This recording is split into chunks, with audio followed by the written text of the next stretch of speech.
All right, Shalom. First and foremost, let me give all praises, honor, and glory to Yahweh, Bahashem Yahushai, Bahashem Rakakwadash. Double honors to the apostles, bishops, and elders of Great Millstone who teach and rule well. And salutations to the Yakim out there laboring of the hopeful elect, doing this work in truth and sincerity. And I came across this article here at Zero Hedge, and pretty much it reads, big banks agree to historic $30 billion unsecured deposits injection into First Republican Bank. And this really now is just to stop, pretty much stop the bleeding from what happened with the bank in Silicon Valley.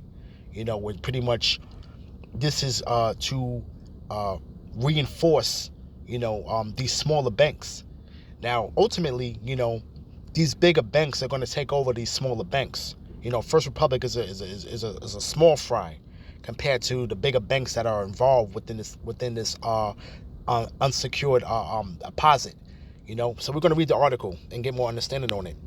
Okay, so pretty much it says Bank of America, Citigroup, J.P. Morgan Chase, Wells Fargo, Goldman Sachs, Morgan Stanley, BNY Mellon, PNC Bank, State Street Trust, U.S. Bank to make uninsured deposits totaling $30 billion into First Republican Bank, right? And then basically it goes to the breakdown of what each bank pretty much invested, into the bank. But the article reads at the top, it says, this action by America's largest banks reflect their confidence in First Republic and in banks of all sizes, and it demonstrates their overall commitment to helping banks serve their customers and communities. Regional, mid-sized, and small banks are critical to the health and functioning of our financial system. This country is pretty much ran on the small guy.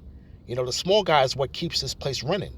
And pretty much the infrastructure of America, really thrives through the smaller banks, because they're the ones that pretty much are the first line of defense when you're dealing with the average consumer. As far as the small guy pretty much getting a loan for a business, and pretty much keeping the banks going by being in debt to that bank and pretty much paying off loans. You want to deal with mortgages. You want to deal with just pretty much this country right now. Is people are not really paying attention, because why? It's because they're continually going to work and laboring and still able to collect a paycheck. You see, but now to keep that the collapse from basically having a tidal effect, pretty much a domino effect. Pretty much they want to secure, pretty much these smaller banks now to keep the economy, it's going to keep it running just for a little while. But it's inevitable, that the collapse is coming. You see? So it says the following the receiverships of Silicon Valley Bank and Signature Bank, there were outflows of uninsured deposits at a small number of banks. America's financial system is among the best in the world, and America's banks, large, mid-sized, and community banks, do an extraordinary job serving the banking needs of the unique customer and communities. The banking system has strong credit, plenty of liquidity, strong capital, and strong profitability. Recent events did nothing to change this. Okay, so now they really pretty much, because the small guys really what's keeping this place running, and the elites are pretty much are reaping the benefits of the laboring from the small man for the everyday average man. You see, and it says the actions of America's largest banks reflect their confidence in the country's banking system. Together, we are deploying our financial strength and liquidity into the largest system where it is needed the most. Smaller and medium-sized banks support their local customers and businesses, create millions of jobs, and help uplift communities. America's larger banks stand united with all banks to support our economy and all those around us.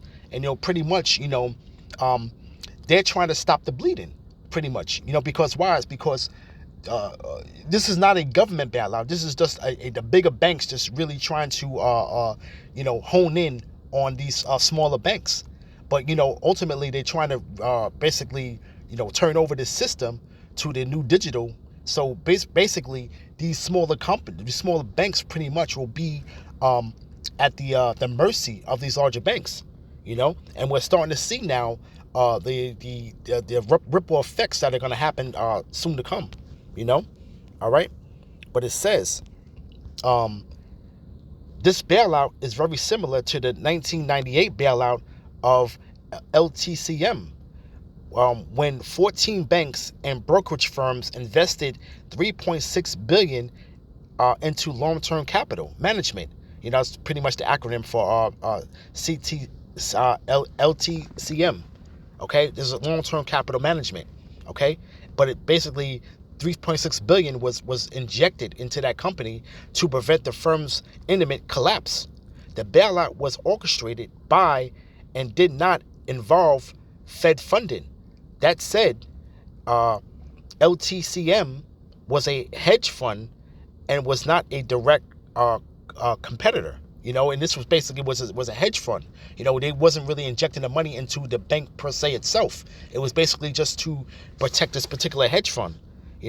But it says the bailout is also very different to what happened when Bear Stearns collapsed, as big banks again tried but refused to save Bear in 2008. And that's what happened pretty much, in most recent years that brothers can remember, the fail of Bear Stearns during that economic downturn, in 2008.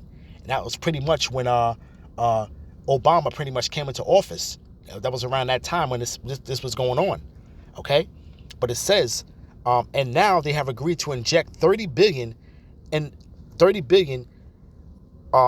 in the form of unsecured deposits in First Republican, effectively backstopping the entire capital structure and making the equity money good, because they have the explicitly guaranteed that no matter how bad the deposit run is, they will keep the banks funded, and pretty much they're worried about a bank run. So now a bank run really pretty much is when people all at one time rush to the bank to withdraw money. All right. So, pretty much they had bank holidays in other countries where they would have only certain days of the week where people allowed to only, take out a certain amount of money. So now this gives it a backstop, pretty much, this injection of that money to keep the bank from pretty much failing.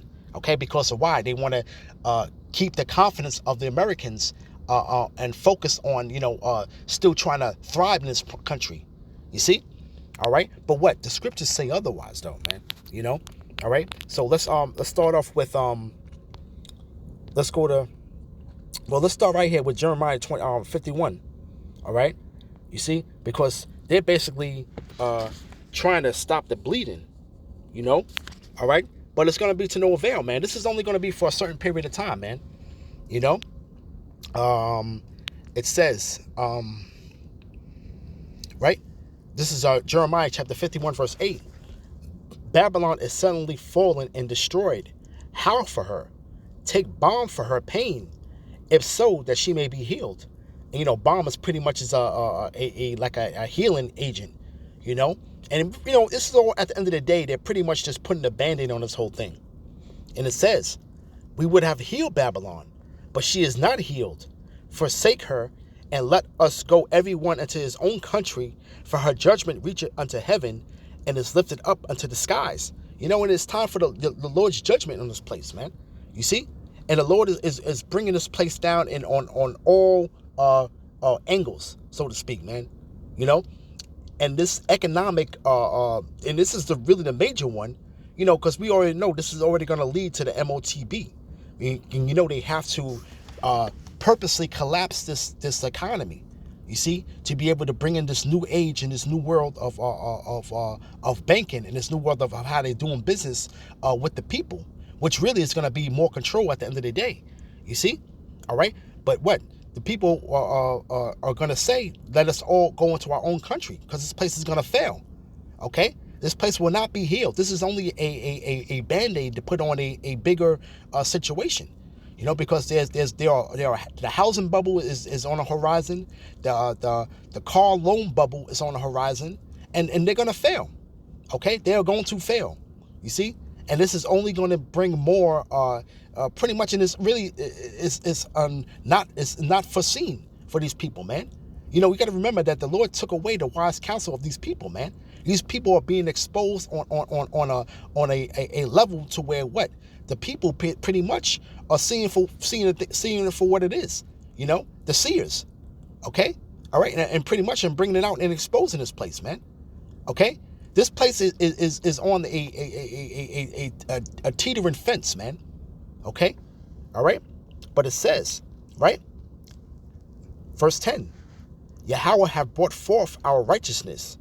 Come, let us declare in Zion the work of Yahweh our power. When we declare the work, man, with these scriptures, man.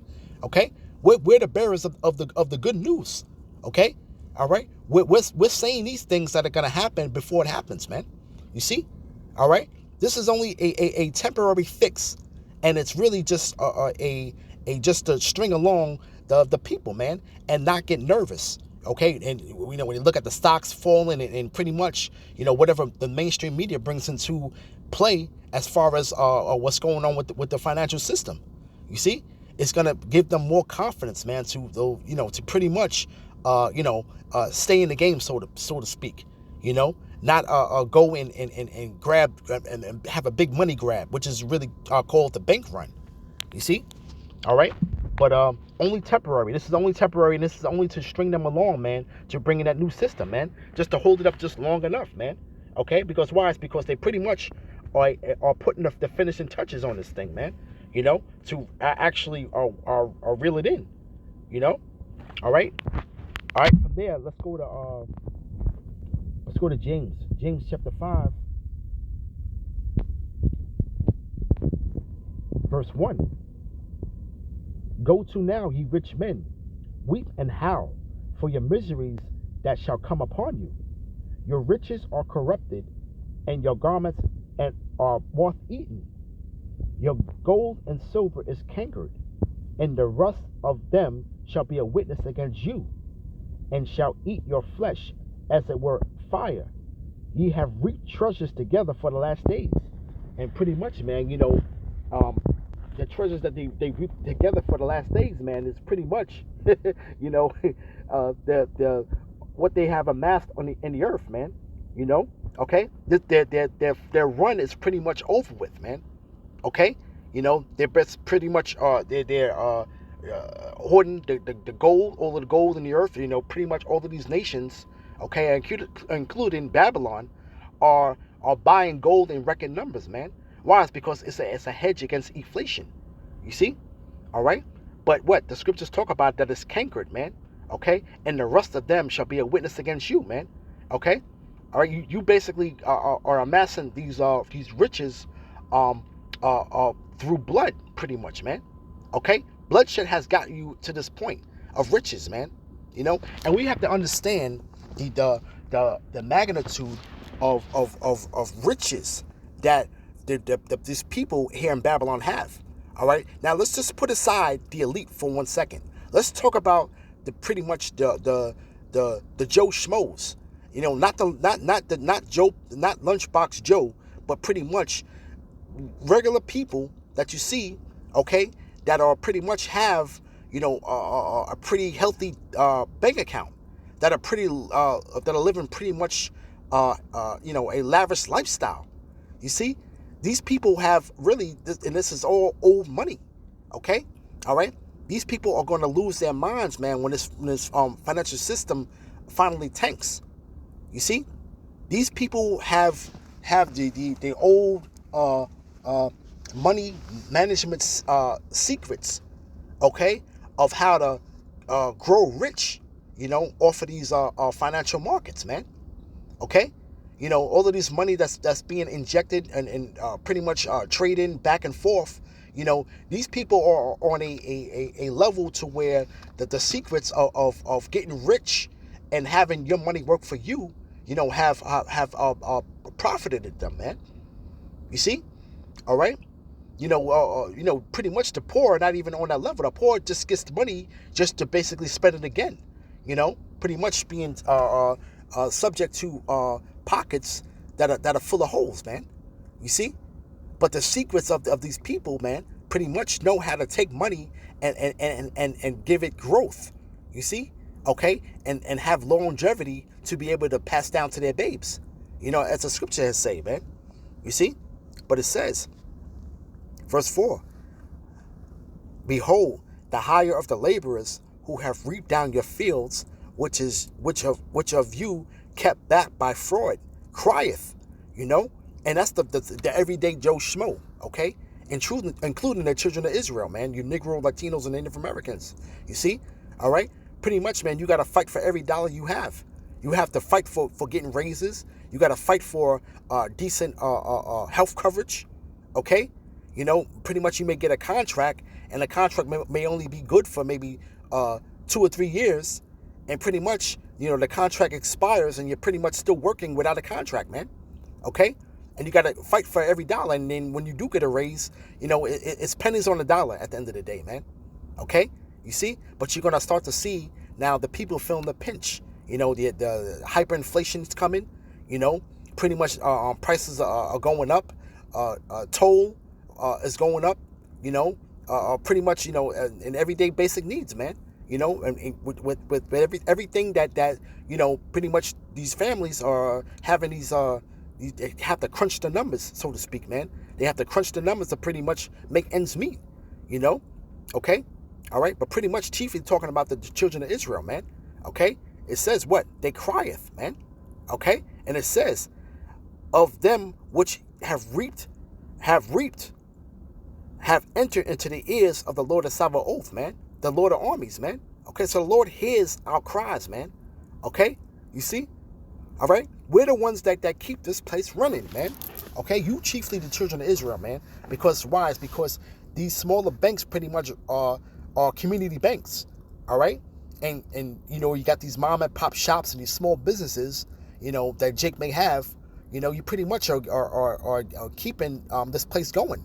When you're borrowing money from banks and you're paying it back at whatever interest rate it may be, mortgage loans, okay, car loans, all this is pretty much going through these communities, the smaller banks, man, okay? You see? So now you're having the bigger banks pretty much are grandfathering this money into the system, and pretty much, man, once these smaller banks start to feel the collapse, okay, they pretty much are going to be at the mercy of the bigger banks, man. Okay, you have to understand that now. This is going to be funneled into a monopoly, man. Okay, and this is only going to further help bring in that new system, man. Okay, because all of the big banks are pretty much on board, man, and all of them have tested some of version one or another of this new digital system coming through, man. Okay, but it says, verse 5, ye have lived in pleasure on the earth, and being wanton, ye have nourished your hearts as in a day of slaughter. And pretty much, man, the Lord, is basically fattening up these fat cats, man. Usually you used to say fat cat used to be pretty much a rich individual. Okay, so the Lord is pretty much fattening up, okay, these elites, man. Okay, as far as net worth is concerned, man. Okay, but what? As in a day of slaughter, pretty much when you have you're on a farm, and pretty much, man, you're fattening up the calf. Okay, why? It's because you're gonna soon slaughter it, man.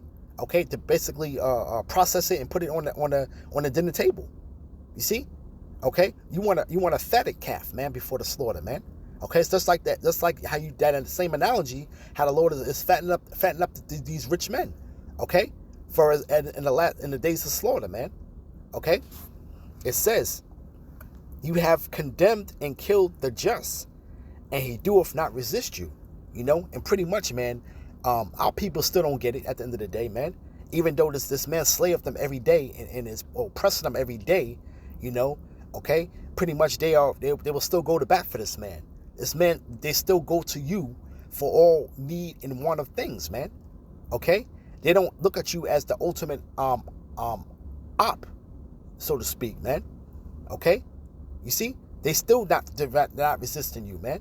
Okay, why? It's because they still look to you to be their knight in shining armor, man. Okay, they're the holy grail of pretty much making it in this place, man. Okay, they know that all roads lead to what this man has and what he can give you. Pretty much what falls off the master's table, so to speak, man. You know, okay, that's pretty much the situation that our people are in right now, man. Okay, all right, they don't understand, you know, and they don't really recognize the elephant that's in the room, man. You know, all right. So the Lord is basically bringing this place down, man. You know, all right. Let's go with Psalms 119.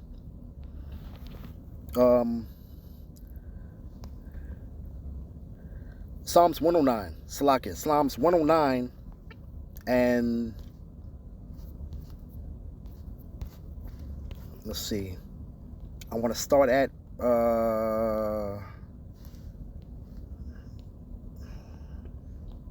bear with me 1 second. Okay, Psalms 109, pretty much verse 8. Let his days be few, and let another take his office. You know, and pretty much, man, this the Lord is setting up, man, to where this man's rule is coming to an end, man, and the Lord is gonna do it in spectacular fashion. But before that, you have to basically bring down the infrastructure of this place, man. Okay, you see. So now we're starting to see the crack in the wall with the financial system. Okay, and we're seeing how they're gonna pretty much the blueprint or how they're gonna usher in this new digital system, man. Okay, you see. All right, and this man knows that he has but a short time. It says, verse 9. Let his children be fatherless. Okay, really talking about Edom, man. Let his children be fatherless and his wife a widow. All right, and that's pretty much on what we're coming into, man. All right, because now we got the war brewing on the horizon. Okay, you see. All right, we're seeing signs in the earth. All right, the Lord's about to make his grand entrance, so to speak. Okay, all right, and he shall not meet this sucker as a man. You see? All right? It says, let his children be continually vagabonds and beg. Let them seek their bread also out of their desolate places. Okay? And this man is going to be brought to naught, man. All right? So this is a prayer unto the Lord, and the Lord's going to make do on this, man. Okay? It says, let the extortioner catch all that he hath, and let the strangers spoil his labor. Okay, and pretty much, man, the nations are gonna set themselves in array against this place, man. All right, and we're gonna start to see the ultimate collapse of this place, man. We're actually seeing the start of it, pretty much. You see, and it says, let there be none to extend mercy unto him, neither let there be any to favor his fatherless children. So nobody's going to pity this man when he starts to fall, man. Okay? All right? Pretty much the chickens are coming home to roost, so to speak. Okay? It says, let his posterity be cut off. You know, that's speaking about the offspring, man. Okay? His generations. Let his posterity be cut off, and in a generation following, let their name be blotted out. You know, this man's going to be as he never was. Okay? Scriptures speak about this all being as if a bad dream. Okay? And it also says that we shall laugh. You know, you wake up out of a dream and the worst nightmare ever, and then you see basically the greatest state that the Lord has promised us and that we're going to be in, and we're going to laugh, man. Okay? It says, let the iniquity of his fathers be remembered with Yahweh, and let not the sin of his mother be blotted out. You know, and pretty much, man, hey, the Lord is remembering the sins of this man from his inception, man. Okay, all right. When he basically pursuant to Daniel's 11:4, man. Okay, well, when he started off with the Greeks, man. Okay, it says, let them be before Yahweh continually, that he may cut off the memory of them from the earth. All right, and hey, man, and it's a it's a terrible thing, man, to fall in the hands of Yahweh Bashim Yahushai, man. Okay, all right. The Lord got this man right where he wants him, man. And he's basically his move, every move that he makes, is pretty much he thinks of it as his own. But pretty much, man, this is on autopilot from Yahweh Bashim Yahushai, man. Okay? And it says, because he remembered not to show mercy. Okay, so mercy is not going to be shown to this man because this man has never showed mercy, man. Okay? All right? All right? He never even showed mercy on the children. He never showed mercy on the ancient, man. Okay, let alone a man and child, man. Okay, he's not even showing mercy towards beasts in the earth, man. The Lord said, I will destroy them that destroyed the earth, man. So this man has a heavy debt to pay, man.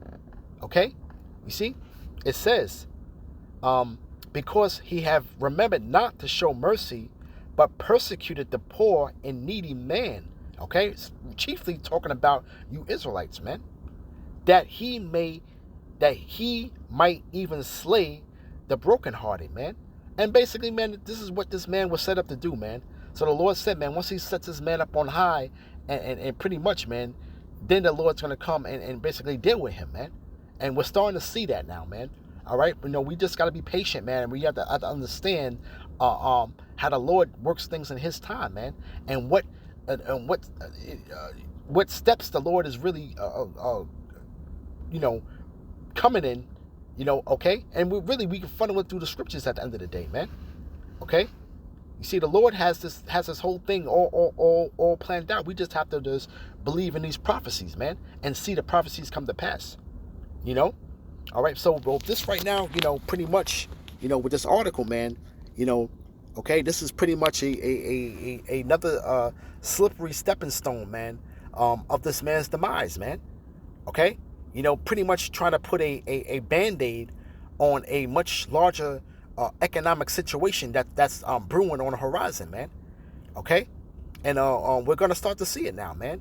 You know, and if anybody didn't notice, man, you're starting to see even more big box stores closing down, man. Okay, so we pretty much, man, at the end of this thing as we know it, man.